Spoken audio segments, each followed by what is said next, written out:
नमस्कार दोस्तों, स्वागत है आप सभी का हिंदी स्टडी में। आशा करती हूँ आप सभी स्वस्थ होंगे और अच्छे से तैयारी कर रहे होंगे। मैं ये जो क्वेश्चन आपको करा रही हूँ उसी क्रम में आगे के क्वेश्चन है, एक पार्ट में इसका डाल चुकी हूँ। अब ये इसी क्रम से अपने क्वेश्चन करेंगे। ठीक है, स्टार्ट करते हैं अपनी क्लास। और आप मेरे चैनल पर पहली बार आए तो चैनल को सब्सक्राइब कर लेना, बेल आइकन को क्लिक कर लेना, जिससे आने वाली वीडियो को नोटिफिकेशन आपको मिल सके। ये क्वेश्चन इसीलिए जो एक्सप्लेन करने वाले हैं वो एक्सप्लेन भी करती चलूंगी। अब ऐसे ना जैसे वन लाइनर हो जाएंगे आपके लिए, जैसे क्वेश्चन बोला आंसर तुरंत, तो ये वन लाइनर होके आपके लिए क्वेश्चन हो जाएंगे। तो उससे मतलब टाइम भी बचेगा और मतलब जल्दी से तैयार भी हो जाएंगे क्वेश्चन। ठीक है। साख्य दर्शन, तो साख्य दर्शन किसका है? साख्य दर्शन किसका है? कपिल का। किसका है? कपिल का। योग दर्शन किसका है? तो योग दर्शन किसका है? पतंजलि का है। न्याय दर्शन किसका है? तो न्याय दर्शन जो है ये किसका है? गौतम का है न्याय दर्शन जो है। और चावाक दर्शन किसका है? तो चावाक दर्शन जो है ये महाहर्षस्य।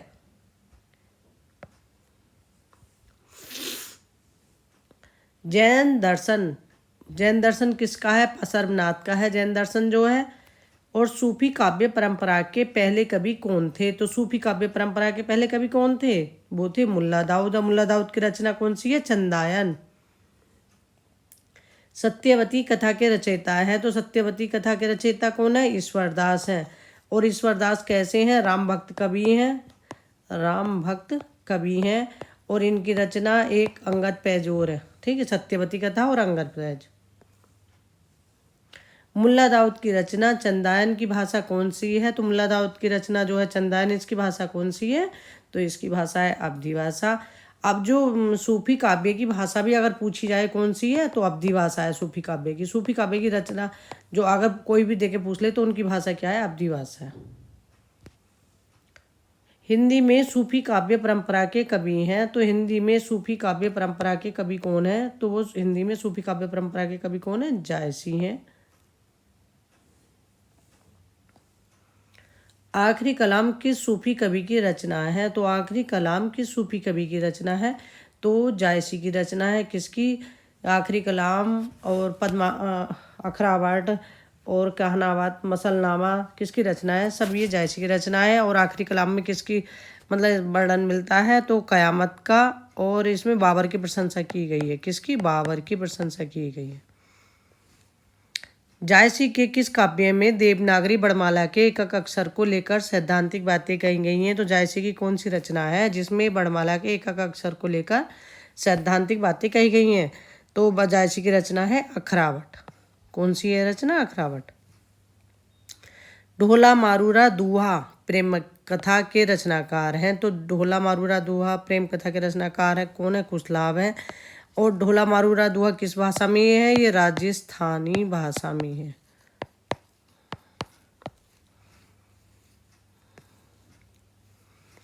मानुष प्रेम भयो बैकुंठी, तो मानुष प्रेम भयो बैकुंठी नहीं त कहा छार भई भारी मुठी। ये उक्ति किसकी है? तो ये पंक्तियाँ किसकी हैं? ये है जायसी की। मानुष प्रेम भयो बैकुंठी। पद्मावत की भाषा कौन सी है? तो पद्मावत की भाषा कौन सी है? अवधी भाषा है पद्मावत की भाषा। पद्मावत में कितने खंड है? 57 खंड है। पद्मावत किसकी रचना है? जायसी की रचना है।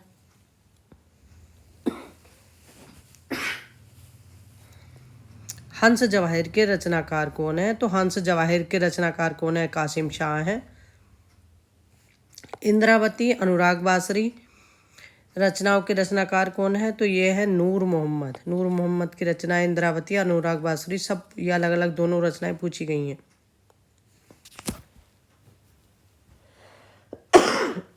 सॉरी दोस्तों, ये थोड़ा सा खांसी जुकाम बहुत हो रही है मुझे। चित्रावली रचना किस कवि की है? तो चित्रावली रचना किस कवि की है? ये उस्मान की है चित्रावली रचना जो है। नूर मोहम्मद की अनुराग बासरी है ही। जायसी की पद्मावत है। मंजन की मधुमालती रचना है। भक्ति काल की प्रेमाश्रयी धारा पर किस मत का अधिक प्रभाव है? तो भक्ति काल की प्रेमाश्रयी धारा पर किस मत का अधिक प्रभाव है? तो वो है सूफी मत का। पीयूषु कहो संदेशड़ा, हे भोरा हे काग, सो धनी भी रहे जरे मुई तेही धुआं हम लाग। पंक्तियाँ किस कवि की हैं? तो ये पंक्तियाँ किसकी हैं? जायसी की पंक्तियाँ हैं। किसकी पंक्तियाँ हैं ये? जायसी। चित्ररेखा किस कवि की रचना है? तो चित्ररेखा किसकी रचना है? चित्ररेखा, कहरनामा, मसलनामा, अखरावट, आखिरी कलाम, कान्हावत, सब रचना किसकी है? जायसी की रचना है, पद्मावत। आचार्य रामचंद्र शुक्ल ने किस सूफी कवि को सूफी काव्य परंपरा का प्रथम कवि माना है? तो आचार्य रामचंद्र शुक्ल ने किस कवि को सूफी काव्य परंपरा का प्रथम कवि माना है? वो माना है कुतुबन को। और कुतुबन की रचना कौन सी है? मृगावती। मृगावती को पहली रचना माना है सूफी काव्य की। ठीक है। रामकुमार बरवा ने किस सूफी काव्य परंपरा का प्रथम कवि माना है? तो रामकुमार बरवा ने किस सूफी काव्य परंपरा का प्रथम कवि माना है? किसे माना है? तो वो माना है मुल्ला दाऊद को। और सत्यवती जो ईश्वर दास की रचना है उसे हजारी प्रसाद द्विवेदी ने पहली रचना माना है। मृगावती किस सूफी कवि की रचना है? तो मृगावती किस सूफी कवि की रचना है? ये कुतुबन की रचना है। मधुमालती रचना किसकी है? तो मधुमालती है मंजन की रचना है।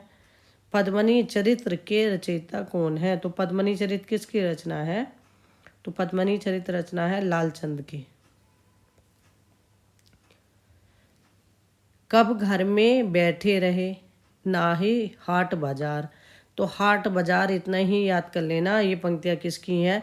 मृगावती, मधुमालती, मृगावती, पोथी दो उचार। ये बनारसीदास जैन की जो इन्होंने अर्धकथानक रचना अपनी आत्मकथा लिखी है ना, उसके अंदर दो मतलब रचनाओं का इन्होंने जिक्र किया है। तो उसमें कौन सी है? मधुमालती और मृगावती। अगर पूछे तो कौन कौन सी दो रचनाओं का जिक्र किया है? तो वही इनका जिक्र किया है।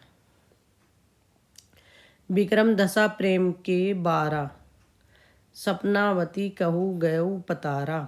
ये पंक्तियाँ किसकी हैं? ये मंझन की पंक्तियाँ हैं।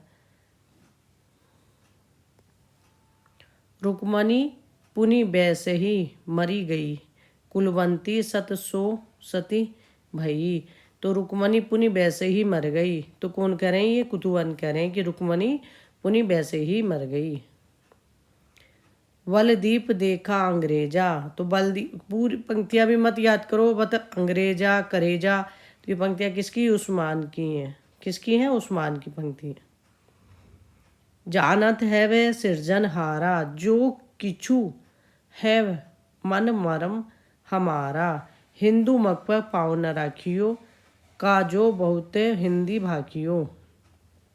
कभी कभी ये पंक्तियाँ दे देते हैं हिंदू मक पे पाँव न रखियो। कभी कभी ये पंक्तियाँ देखते हैं जानत है वह सिरजनहारा। तो कभी आप ये याद कर लेंगे तब भी कन्फ्यूजन। तो इन दोनों को याद करना पड़ेगा क्योंकि ये भी पंक्तियाँ दे देते हैं, ये भी।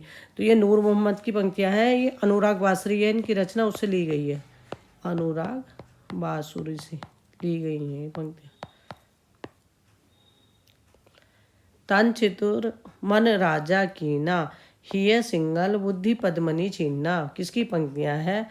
तो ये पंक्तियां हैं जायसी की। इसमें ये प्रतीक अर्थ में दे रखे हैं, जैसे पद्मनी बुद्धि का प्रतीक है और तन चितुर तन का प्रतीक है, वो है इसमें। मन का प्रतीक तो राजा है रतन सेन। सिंहलदीप हृदय का प्रतीक है इसमें। इसमें प्रतीक दे रखे हैं इस तरह से।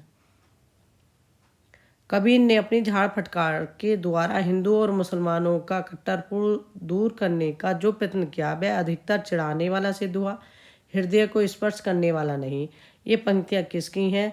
तो ये पंक्तियाँ हैं रामचंद्र शुक्ल जी की, क्योंकि रामचंद्र शुक्ल ने कबीरदास को इतनी वरीयता नहीं दी है। उनके प्रिय कवि जैसे उन्होंने त्रिवेणी में भी 3 कवि हैं उनके, तुलसी, सूर और जायसी। ठीक है। कबीर को नहीं, कबीर को जो महत्व ज़्यादा दिया है वैसे इनके मुकाबले हजारी प्रसाद द्विवेदी ने हजारी प्रसाद द्विवेदी ने कबीर के नाम से भी रचना लिखी। माधवानंद कामकनला काव्य रचना के रचयिता है। तो माधवानंद कामकनला काव्य रचना के रचयिता कौन है? ये गणपति है।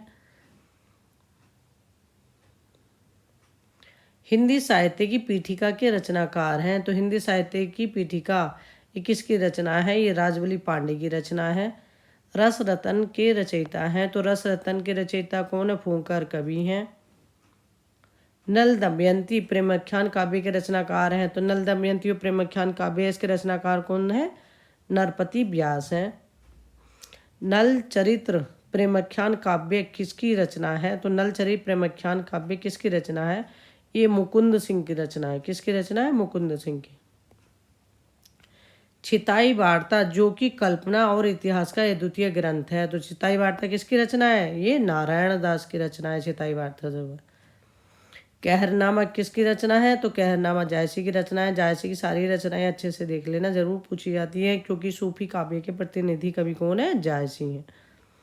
जायसी किस सूफी फकीर के शिष्य थे? जायसी किसके शिष्य थे? शेख मेहंदी के शिष्य थे जायसी। ठीक है, अपने आज के क्वेश्चन कंप्लीट हो गए। कम टाइम में आपके लिए ये ऐसे हो जाएंगे कि वन लाइनर समझ के अपने इन क्वेश्चनों को सुनते रहो। सारे क्वेश्चन पूरी बुक के जितने भी हैं कराऊंगी।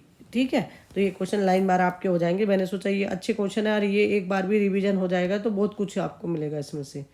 ठीक है, आज के लिए इतने ही, मिलते हैं अगली वीडियो में, तब तक के लिए धन्यवाद।